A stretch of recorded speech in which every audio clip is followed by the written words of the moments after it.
really good turnout, especially through the airports. We've got them from all over the state. So, and the four now I can say, coming up, will be there, all four of the larger Time for airports. you to commercial. talk about funding. Yeah. So, So, yeah, the big thing was to keep our legislators, or to have them support us in keeping OAC, Oklahoma Aeronautics Commission, separate from the ODOT.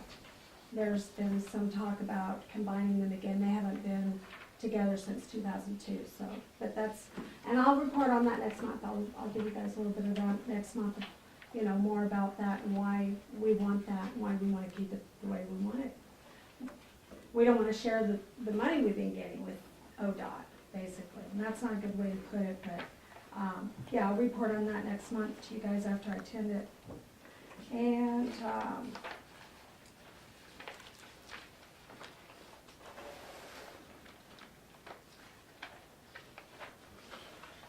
other news, but I have a little change on this. Coit, his last day was gonna be Friday, but being that he has not nailed down his next job, he's in the process of doing that. I've asked if I couldn't keep him until he did so. And HR, yeah, with the city Guthrie agreed, yeah, that would be good. And they didn't have a problem with that. I talked to the director today, so. So there's kind of a change there, which is good. I'm glad. I need his help. Okay, I think that's it for all those on the manager's report, except for the agenda discussion and agenda items. Okay, and Yeah. you've already Right, touched I did. on item 4, the Airport Development Committee. Yeah. Okay, item 5, the OG&E overhead power lines freeing up for more building. Yeah, did I already go through the airport development committee report? You mentioned it, go ahead if you've got Okay, just real additional quick, to say. our number 2 item, which, well, actually it's the, number 4. Number 4 item. Okay, number 4 item. The Airport Development Committee report started to meet. Our first meeting, we talked about airport parking lot, what we can do to, increase or help with the airport parking lot out here in the front, increase capacity in parking spaces. Walk-through gate, I was gonna show you a picture. We've talked about that, and I know the board had talked about that before, putting a walk-through gate between hangars 2 and 3. Hangar 12 dirt work, corporate hangar area, height of the future hangar, closest to the runway. Thought it would be good to maybe find out what is the height from the center line. The corporate area is over here. So, over here, where it is too, on this picture, from center line, we have to know what the height of that building is. That was a discussion topic that we had. It's gotta be, I can answer that question. We're right at it, on the top of our building. okay, so Because that's what we did, is like that from corner here line, over to yeah. here, yeah. Yeah, and I think our setback is the furthest setback that we had to be away from the center line of the runway. Very good, because we kind of looked at that also. Yeah. And so the corner eve of the building is the highest you can be. We're right at that point from the center line, but I don't know what the exact Well, it is. We But I know that kind of that's- came up with We this, do have the dimensions in our file. yeah, Okay, and so it'll vary because depending on the terrain, right, and, from the center line, what is the center line elevation compared to over here? right. So we'll figure all that out, but that was one thing that I was like, does anybody know what the height should be? And I know that'll all be taken care of with the obstruction evaluation Yeah, that you have to go through with the 7460, which Gail's very familiar with. Quite familiar. We're working on that one, Gail. Good. but I think our So- setback is the closest corner, if you're looking at. Right the- there? Yeah. Yeah. Well, the front of the building. Yeah, right that there. corner Which the is closest right setback here. you can be, yeah. I should do that. Okay, so right there, yeah. And another item E on the Airport Development Committee report, we talked about hangar construction safety do's and don'ts. We suggested maybe when we have construction on the airport to try to keep it safer, not that just anybody's coming in and out of the gates without an escort. If that happens, maybe we can have a little one-on-one where we hand out a sheet that says, hey, try to follow these rules. Access road to the northwest side of the airport, we talked about that. Would we do, will we, won't we, which way it'll go, so that was one of the topics. Airport development, okay, item G, possibility of 3 more lots available to build box hangars. Let me make sure I didn't have that on the front. So when we were, I'll talk more about that part, because when we talk about the overhead moving of the overhead power lines, we'll talk about, this might free up some more, it frees up some more property over here, depending on what route everybody wants to go. So that was it for number 4, Dale. Okay. Okay, let's take number 5 Okay. and talk about it, and that's the OG&E overhead Yes. power line. So we are making arrangements again over here where Ron Jules hangars are going up. When we started this process sometime back, we found out that OG&E, we were too close for a 3-phase power line. This is a 3-phase power line going through here. The corner of Ron's hangar 20C is less than 12.5 feet. 3-phase power line has to be 3.5 feet clearance. Turns out that OG&E does not have an easement through here. So they have to move it at their cost. So because of that, What are they supplying? What are they feeding power to? they're over to these hangars. Oh, okay. That's, So they just drug it the easiest way around. I guess, that's what's been talked. I don't, Okay.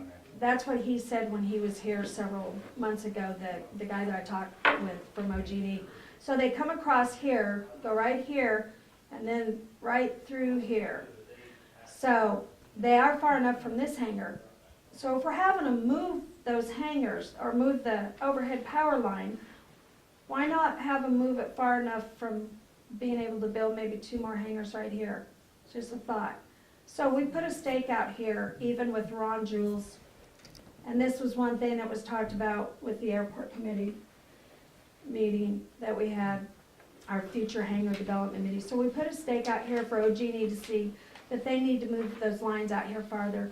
Then we got to walking over here and said, hey, if we extend this hangar, or I mean the taxiway out here, we can probably fit 2 more in here.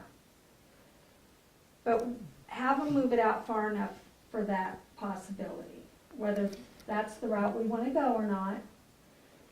If they're going to be moving them, they might as well move them out far enough. So we have a stake out there, and I'll show you pictures next month of that. You go out and see them, actually, if you drive over there, you can see they're on stakes with some yellow caution tape on the top of them. And that basically is what we're thinking about. And that would be just, like I said, a couple different options that we might want to consider. Okay, you've touched on item 6 here, your 5-year capital improvement. Yes. Did you have any more to? No, I do not. Were there any questions on that? Do we need to start When we- planning for a control tower soon, or? That's not in the plans. I don't think that's in the 20-year either. Wishful thinking. Okay, then let's move to item 7. It's discussion and clarification of the board terms of the city of Guthrie and city of Edmond. That's your, Just basically, I just wanted to talk about it just for a moment. We kind of got a little behind the power curve on this. I wasn't sure how it went forward from this point, if I was to let everybody know. So if that's the case, I'm on top of it now. What needs to happen is that when a term's coming up. I know with Guthrie now that it's 2 months ahead of time, I notify and let them know so we can be sure to take care of it all ahead of time. With that being said, Gail Braden, who's here with us, taking care of this tonight, his term Expired. has expired. Expired February 1st, from what I understand. I had February, I wasn't sure what date it was, so now we know that. So moving forward, what I've done is I've attached a copy of this to the agenda without personal phone numbers on the bottom, which that's what I handed out to the board members, was with personal numbers at the bottom. This one attached for everybody else's purposes, just to show when the terms expire, when they come available. As of today, I will be sending any minutes from city council, making sure that I have a copy. I'll send that to Edmond, so Edmond can keep their records up to date too. I will notify the administrative assistant, administrative secretary of our city manager, Guthrie, and make sure she's got hers up to date. So we'll all be on the same page from here forward. That was mainly the main, reason for bringing this out and putting it on as a discussion item. I just wanted people to know that's why Gail's sitting here. And so I'm not sure, Edmond has advised me that they'll keep me posted, keep me in the loop, and they are working on it as we speak on appointing someone to the board for Edmond. Otherwise, I think we're set until, it looks like, till June, and either Cheryl will be reappointed or there'll be someone newly appointed, and I'll start working on that in plenty of time. But Cheryl, I've let her know what was going on earlier. So that was basically all I have for item 7. Okay. If anybody else has anything I want to add or take away. Okay, if there's nothing else on that, let's move to item 8. It's an action item. It's the annual vote for chairman position to be held from February to January 17. In the past, what we've done traditionally, I believe, is whoever was vice chair just moved up to chair, and then we appointed somebody to be vice chair then. I don't know how y'all want to do it, and I'm open to suggestions, but we do need to appoint a new chairman and a new vice chairman. Gail? Yeah. If anybody would like to be chairman, jump right in there, I'll be happy. Well, wait. I just wanted to leave that open in case somebody was dying to get in there. Okay, I'm chairing this. I'm looking at 3 board members to start making motions. Jim, can we have a succession to the chair, or does he have to step down? Does Gail have to step down? Oh, I stepped down. Yeah, Yeah. yeah. I mean, I'm happy to take the chair if you want. I know that, it's a bit, but, or Cheryl's the acting vice, and she would step into that chair position. She, from what I understand, and you guys been doing this longer, yeah, she would step into that until her term expires, which would be June, and Okay. then she'd either be reappointed or, I just didn't know how that affects the council as her being the chairman. I guess she can sit as the chair of this board. yeah, even what if I'm a happens is council if, member. because she's with Guthrie, then the person who goes as vice